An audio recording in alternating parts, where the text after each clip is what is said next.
هناخد اخر اكزامبل هنا، وحاجه مهمه جدا ان هو في الامبيوتيشن. نفس برضو البيشنت سيرم كريات في اليوم الاولاني 3، اليوم الثاني 3.5، ادي كده انستيبل سيرم كريات اهو، وحصل رايزنج، والبيشنت دوت عنده بيلو ني امبيوتيشن. طيب، بلوني امبيوتيشن، خلي بالك ان الامبيوتيشن بيبقى اي عضو في جسم الانسان بقى، الصابع الصغير، الصابع الكبير. بلوني ابافني امبيوتيشن. لازم لما تدخل تشتغل على الحاله بص عليه، اسال ان بيقولك مثلا لو انت بتاخد الهيستوري البيشنت دوت ده فيه امبيوتيشن.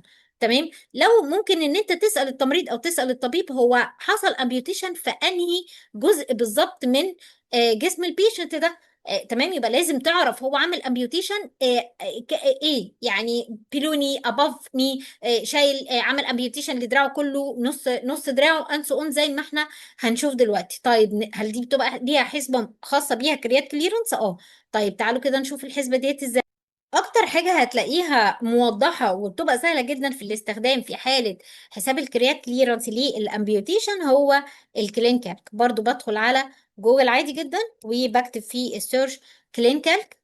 تمام، وبدخل على الكلين كالك كالكوليشنز، وبقول له ان انا عايزة احسب اللي هو الايه الكرياتينين كليرنس، بعلم عليه بيفتح لي الصفحة دي.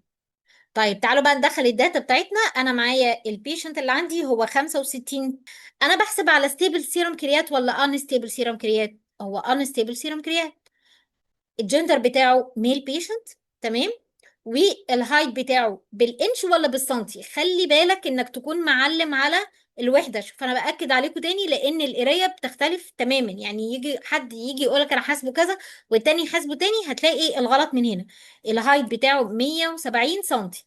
طيب الويت بتاعه هتاكد انا متعلم على ايه؟ على كيلو جرام. على كيلو جرام يبقى معايا كام؟ 80 كيلو جرام. هنا بيقول موست ريسنت سيروم كريات. الموست ريسنت 3.5، احدث حاجه. طب اللاست ريسنت سيروم كريات كان عندي 3. الوقت اللي ما بين القرايه الاولانيه والقرايه الثانيه كام؟ هو 1 داي. هنا بالاورز خلاص، يبقى انا هدخله 24 ساعه. طيب بيسالني بقى هل بيقول لي في امبيوتيشن؟ هقول له اه، ان البيشنت اللي انا شغال عليه دوت امبيوتيشن. بعلم عليه، بيطلع لك صوره كده، بيقول لك علم على الجزء اللي حصل فيه الامبيوتيشن. هل هو حصل فوت؟ طبعا هو لو مثلا 1 فينجر او 2 مثلا هو عامل له امبيوتيشن ده مش معانا. تمام. ولكن لو الفوت امبيوتيشن، ادي كده مثلا عمل امبيوتيشن للفوت، بعلم هنا. عمل امبيوتيشن بلوني من هنا، يجي يقول لك مثلا عامل امبيوتيشن فوق الركبه بالظبط اباف ني، يبقى دي كده الاباف ني امبيوتيشن، بعلم هنا. طب لو عامل امبيوتيشن للليج كلها، بعلم هنا.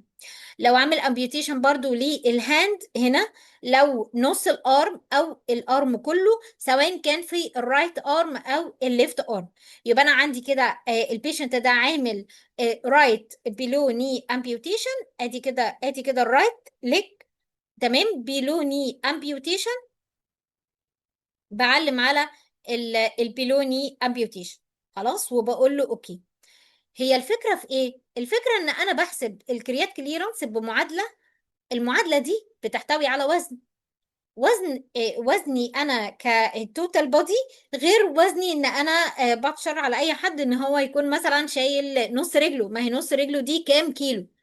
او الرجل الكامله دي كام كيلو؟ الدراع نفسه كام كيلو؟ خلاص، فانا بحدد له الامبيوتيشن، بيخصم الجزء الامبيوتيتد ده من التوتال ويت بتاع الجسم. بقول له اوكي، خلاص خصم. وبقول له ايه؟ كالكوليت. بيطلع لي الكالكوليشن ان بيقول لي ان الكريات كليرنس للبيشنت ده الانستيبل سيروم كريات اللي عامل امبيوتيشن للبلوني امبيوتيشن 15 ملي بير مينيت. وفي الحاله اللي زي كده ان انا برضو بروح اشوف المونوجراف بتاع الدواء، وبحسب الدوز ادجستمنت في حاله الكريات كليرنس 15 ملي بتبقى كام. خلاص، يبقى احنا كده ده برضو كل التركات بتاعه الدوز ادجستمنت. اخر حاجه هنتكلم عليها اللي هو في حاله الهيباتيك امبيرمنت، وان انا بحسب على طول التشايلد بون. لو البيشنت فيه هيباتيك امبيرمنت، تمام، وانا بصيت على الدراج ولقيت ان الدراج ده مثلا زي الباراسيتامول، في محتاج دوز ادجستمنت في حاله الايه الهيباتيك امبيرمنت، بدخل على الميد كالك وبكتب تشايلد، بيطلع لي بقى تشايلد سكور فور سيروزس مورتاليتي، وبدخل الداتا دي البيلي روبين. هل البيلي روبين التوتال، خلي بالك ان هو بيتكلم على البيلي روبين التوتال اقل من 2 ولا من 2 ل3 ولا اكتر من 3؟ لو انا علمت مثلا ان انا عندي الحالة اقل من 2، طب الالبيومين بتاع العيان ده إيه، اكتر من 3.5 ولا 2.8 ولا 3.5؟ هقول مثلا ان انا عندي بيشنت سيرم البيومين بتاعه اقل من 2.8.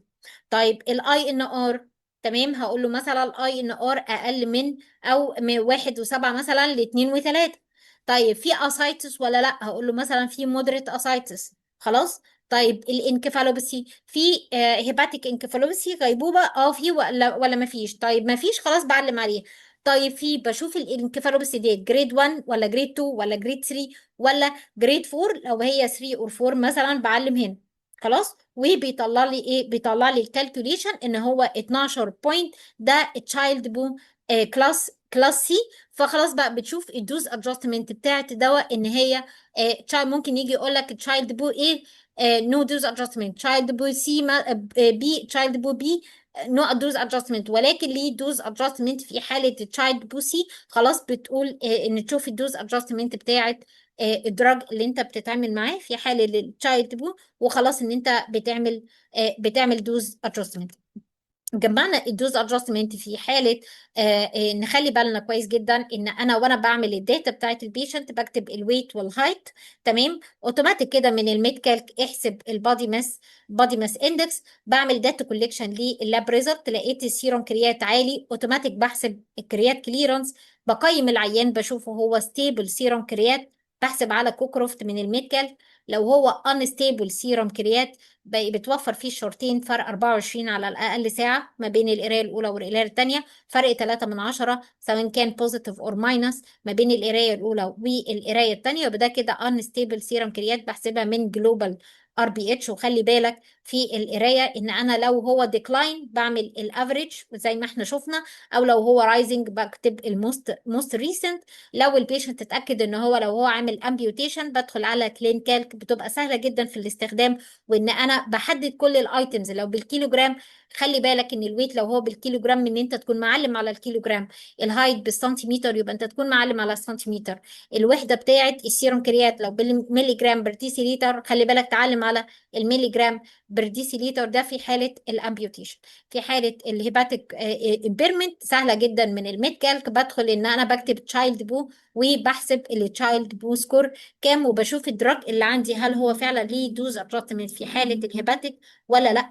قلنا في حاله الدايليسيس انا نوت جايدد خالص بالكريات كليرنس، ولكن بشوف اوتوماتيك بقى الميرونوجرام كل 8 بحسب على طول الدوز ادجستمنت في حاله الدايليسيس بتكون كام، والدراج اللي انا بتعامل معاه هل هو دايلايزابل اور نوت. برضو مهم جدا لو العيان اللي عندك انيوريك اوتوماتيك من غير ما انت تحسب الكريات كليرنس بعتبره ان هو كريات كليرنس اقل من 10. يبقى البيشنت لو انيوريك قاطع خالص يورين بقى على طول بكتب كريات كليرنس اقل من 10، ما بحسبلوش كريات كليرنس. ودي كده تريكات الدوز ادجستمنت.